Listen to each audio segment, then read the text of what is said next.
Hello, bonjour. Donc, je suis Magali Klein. Je partage cette vidéo. Je fais cette vidéo dans la continuité du partage que je fais par rapport à se lancer dans l'entrepreneuriat et notamment se lancer plus ou moins tout seul. Donc, là, je voudrais vous parler aujourd'hui d'un sujet, j'avoue, ça m'agace un peu. Donc, voilà, je vous le partage. Vous en faites ce que vous voulez. Donc, l'idée, c'est de dire arrêtez de demander combien ça coûte, en fait. En fait, OK, on demande combien ça coûte, mais vous pouvez pas poser cette question-là toute seule et vous pouvez pas, asseoir votre décision juste à partir de la réponse à cette question.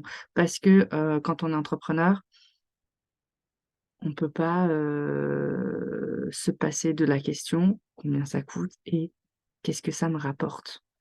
Donc souvent pour la coopérative d'entrepreneurs, je reviens là-dessus parce que c'est un modèle que j'aime beaucoup, au moins, pour, tester son activité, pour se lancer.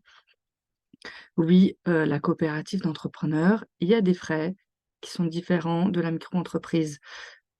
Et pensez pas que la micro-entreprise, c'est gratuit. C'est pas vrai. La micro-entreprise, ce n'est ni gratuit, ni facile. D'ailleurs, là, depuis peu, je sais pas si c'est déjà en place ou pas, mais on est censé, payer des frais de dossier pour se désinscrire, d'accord? On est censé faire un stage aussi, qui est payant, un stage, pour la comptabilité.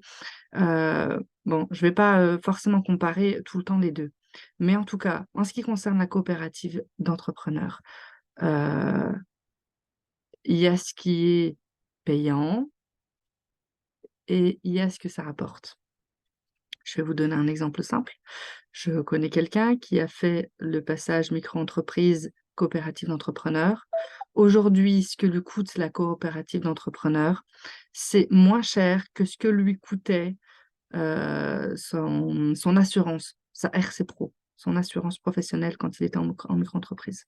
Voilà, donc je voulais juste vous rendre attentif là-dessus. Bien sûr, je vais essayer de répondre à cette question, même si c'est, un petit peu rapide. Donc quand vous approchez une coopérative d'entrepreneurs, on va vous demander quoi? On va vous demander de payer, l'assurance professionnelle. On va vous demander de redonner la TVA. J'ai fait une petite vidéo sur la TVA, n'hésitez pas à aller la regarder. On va vous demander une participation aux frais de la coopérative. Donc, suivant les coopératives, ça va être 10%.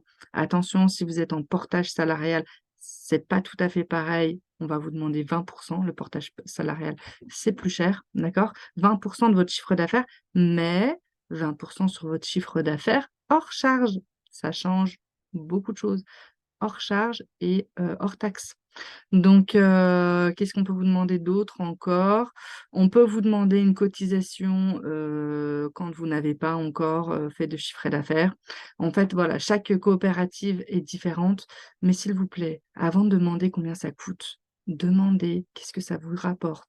Parce que le fait d'être en coopérative, que vous déclarez pas votre chiffre d'affaires comme revenu, ça vous permet de vous lancer, ça vous donne du temps, ça vous donne du souffle, ça vous donne un véritable accompagnement.